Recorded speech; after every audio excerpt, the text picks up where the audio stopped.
So, Mike, thanks for joining me. First of all, what's your thoughts on Nigel Pearson to Bristol City? I hope it happens. As great as beating like 6-0 was, it's never nice to see because we've been there before when the team had just looked dejected of any confidence, and you know the mess that they're in at the moment. I'm sure we'll touch on it in a minute, but Ashton at the club isn't helping. We've experienced that. So, but Nigel Pearson's the man that you want to come in to sort out any mess that's in the club. So I'm buzzing for him because I think the way things ended with his time at Watford, I felt so sorry for him and really bad for him as well. Yeah, let's talk about that though. He's got the best points per game record of any manager in Watford's history, 1.25, and was sacked by Watford with 2 games left to play in the Premier League. I think he was 3 points adrift of relegation as well. Did you feel at the time though his dismissal sort of made sense and was fair? Um, yeah, I mean, there's always arguments for and against, but I think that game against West Ham was just inexcusable. Like, West Ham at the time, I mean, God, look at them now, but at the time they were like relegation candidates with us. So that was one of the games because we had West Ham, then we had Man City, and then we had Arsenal. So we had two big games that come up after that we thought, right, let's pick up some points at West Ham, and then if we can get something out of these next two games, then happy days. But I think that game at West Ham, like I say, it's inexcusable the way that we played, and the results started to tail off. I think the sticking point for me that season, the moment I thought we're really in trouble here now, is the 2-1 away defeat to Aston Villa, again against another relegation candidate or relegation rival, whatever you want to call them. But yeah, the results started to tail off towards the end of his time at Watford. So I think it was the right way. But after hearing his rounds on social media that he's been doing recently, the way in which we dismissed him, I think, was totally unacceptable. Yeah, because I think he sort of pointed the finger at the thing that was published on the website. I think it was only like 47 words or something that he was a bit annoyed with considering what he'd done, that season. But how would you sum up his stint in charge of Watford?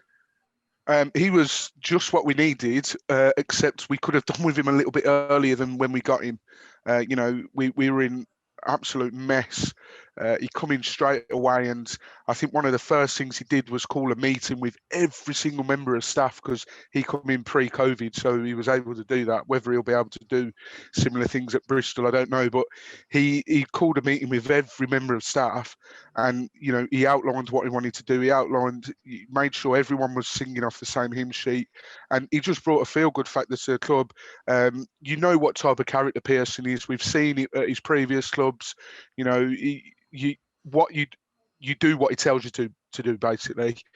He doesn't take messing around lightly, and he'd be the perfect candidate.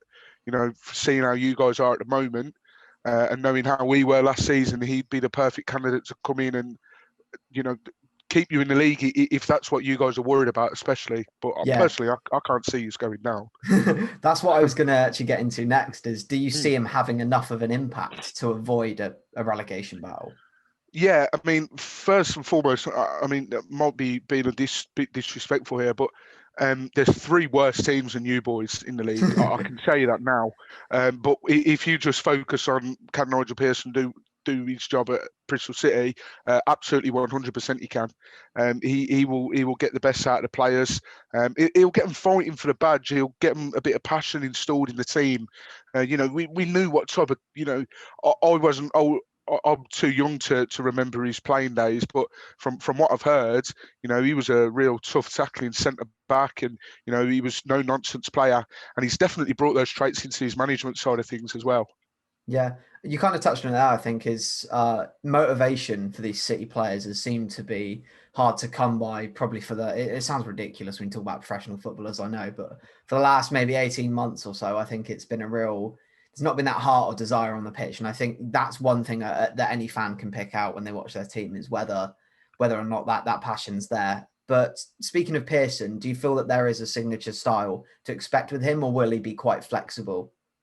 Um, it's difficult to say because the different players the players that we each team has got towards the end of Pearson's sort of reign at Watford, he seemed very set on his ways, and he was quite happy for us to lump the ball up to Troy and feed off the scraps, whatever Troy can win in the air. So it was a bit one-dimensional in that sense. But whether he has a specific style of player, I think it's difficult to really put your finger on if he does or not. But like I said, one thing you will see is these players will start fighting again. You know, without knowing the full ins and outs, if players are looking half-assed, if they're not looking interested, he won't take any of that. He'll put players on that pitch that will want to fight for the team, and you'll see much better sort of. You'll see a team that want to fight and want to win games for the club.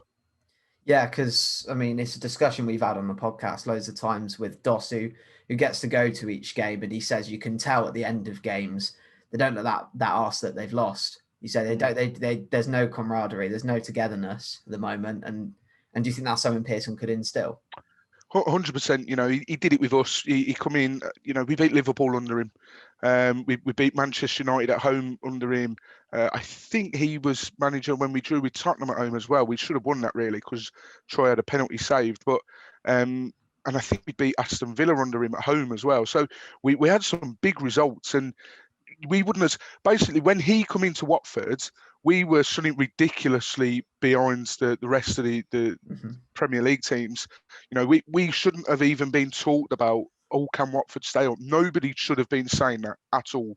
But Pearson was able for that to happen. You know, we missed out in the end by, you know, I've sort of erased it that much from my memory. I can't remember how much it was, but I think it was like 3 or 4 points we were adrift in the end. So to go from being miles and miles out to only being sort of 4 points adrift at the end, I think that goes to show what sort of impact he has. And look, everyone expects new manager bounce and everything else, but he's definitely the type of guy, after what you've just said as well, if players are looking like they're not asked if they've lost or not, he will sort that out. He won't take any of that whatsoever.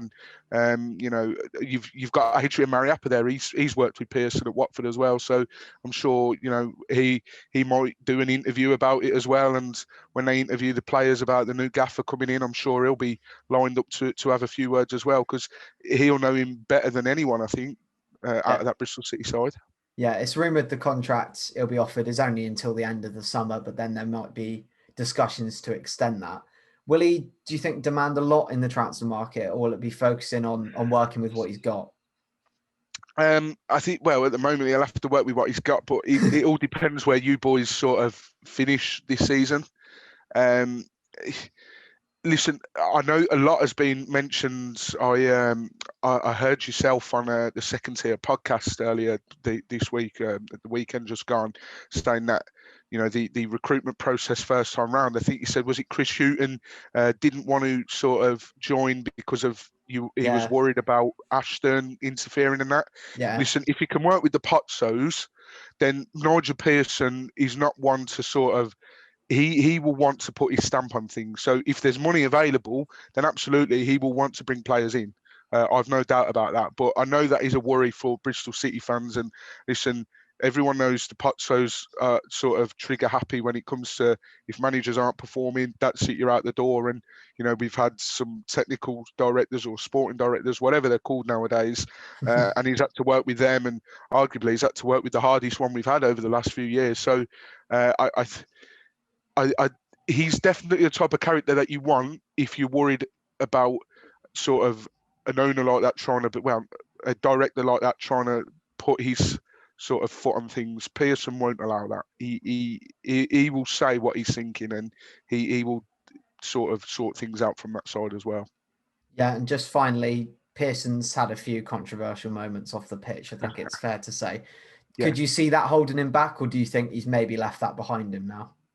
I think he's left that behind him now. You know, we've all seen the interview calling that bloke an ostrich, and then he had a run-in with James McArthur, I think it was, when he was Leicester manager or whoever it was. But I was sort of waiting for that side of things when he was sort of named the Watford manager. But I think that is the thing of the past with Nigel Pearson now. He had a difficult summer. I think he got COVID. I think a family member got COVID as well. So that perhaps played a little bit of a part in why results started to decline for us. But I think that's a thing of the past with Nigel Pearson now.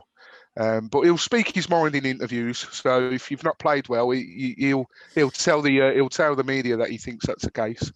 That is absolutely perfect. Thank you, Mike. And of course, guys, check out the Voices of the Vic podcast.